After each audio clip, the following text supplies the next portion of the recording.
Okay students, now in this section of video we'll see how to select your files and folders, how to copy and paste your files and folders.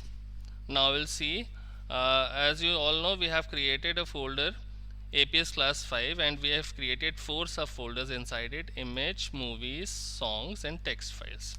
Now in each window, or you can say in Windows Explorer also, there are 2 buttons given. Here it is back and here it is forward. When I click on back button, ये क्या करेगा, हमें एक step back ले जाएगा. इससे एक step पहले हम किस लोकेशन पे थे. तो जब मैं क्लिक करूँगा बैक पे तो ये हमें कहाँ पे ले जाएगा, अभी हम APS क्लास 5 में, ये हमें ले जाएगा डॉक्यूमेंट्स में. तो क्लिक किया मैंने, हम कहाँ पे आ गए, डॉक्यूमेंट्स के अंदर आ गए. डॉक्यूमेंट्स के अंदर हमने ये अपना फोल्डर क्रिएट किया था APS क्लास 5. नाउ अगर अब हमें कोई भी एक फाइल या फोल्डर सेलेक्ट करना है तो हम कैसे करते हैं. नॉर्मली हम क्या करते हैं कि माउस पॉइंटर उस फोल्डर या फाइल पे ले जाते हैं और उसको क्लिक कर देते हैं, सिंगल क्लिक, तो एक फोल्डर सेलेक्ट हो गया. लेकिन अगर हमें एक से ज़्यादा फोल्डर्स सेलेक्ट करने हैं तो हम क्या करते हैं, हम इसको एक बार क्लिक करते हैं और अगर हम कीबोर्ड से शिफ्ट की दबाएं और डाउन एरो की दबाएं तो जितनी बार डाउन एरो की दबाएंगे एक रेंज में फाइल्स सेलेक्ट होती जाएंगी, जितनी भी रेंज में हैं. अगर हम डाउन शिफ्ट की दबा के रखनी है हमें और डाउन एरो की दबाते जाना है तो हम एक साथ कई सारे फोल्डर्स क्रिएट कर सकते हैं. अभी मैं अप एरो की दबा रहा हूँ तो वापस सिलेक्शन पे जा रहा हूँ. एक फाइल या एक फोल्डर को सेलेक्ट करने के लिए केवल एक सिंपल क्लिक लगता है.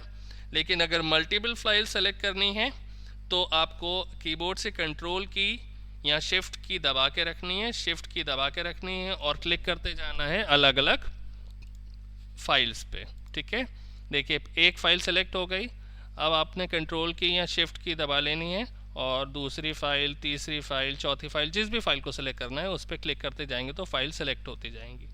अब ये सारी फाइल सेलेक्ट हो गई, इसको अनसेलेक्ट या डी सेलेक्ट करना है. The correct word is D select.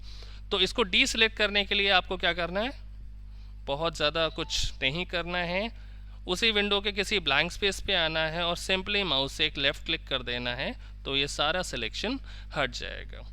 सबसे इम्पॉर्टेंट चीज़ क्या होती है, अभी तक हमने देखा कि एक किसी फाइल को सिलेक्ट करना है तो उस पर एक क्लिक कर दिया, कई सारी फाइल्स सेलेक्ट करनी है तो कंट्रोल की दबा के करते गए. लेकिन कभी कभी क्या होता है कि हमें फर्स्ट फाइल सेलेक्ट करनी है, फिर लास्ट फाइल फोल्डर सेलेक्ट करना है, फिर लास्ट फाइल सेलेक्ट करनी है. लेकिन जैसे हम लास्ट फाइल पे क्लिक करते हैं तो जो फर्स्ट फोल्डर है वो डीसेलेक्ट हो गया अपने आप. तो अलग एक ही रेंज में अगर फाइल को नहीं सेलेक्ट करना है, अलग अलग रेंज में सेलेक्ट करना है तो वो कैसे करेंगे. सबसे पहले हमें ये सेलेक्ट करना था, हमने उस पर क्लिक किया, कंट्रोल की दबा लेंगे और बीच बीच में जहाँ जहाँ भी फाइल, जिस भी फोल्डर को सेलेक्ट करना है उसको easily without any range select कर सकते हैं. और डीसेलेक्ट करने के लिए वापस किसी एम्प्टी उस पर एम्प्टी स्पेस पे क्लिक कर देंगे तो वो सारा सिलेक्शन हट जाएगा. So I hope that you all understood how to select files and folders.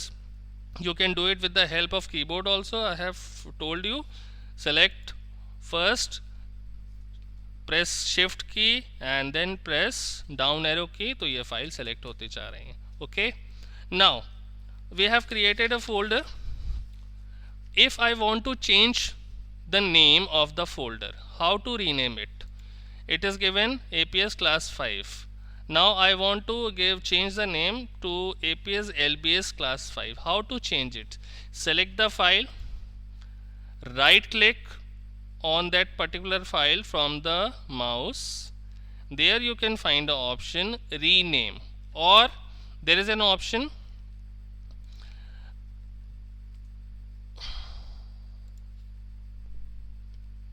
F2.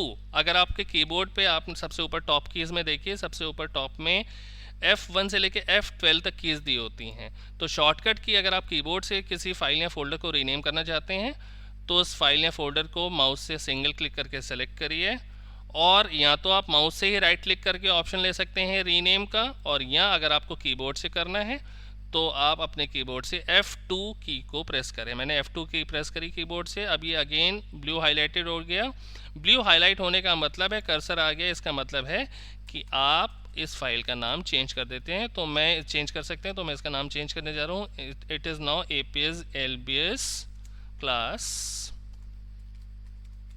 5. Okay, again you need to press the enter key. To confirm this name, I am pressing enter key from the keyboard. अब ये name confirm हो गया APS LBS class 5. So we'll see ki how to rename a file. In next section of the video, I'll show you how to delete, how to copy or moving a file or folder. Okay, see this video carefully.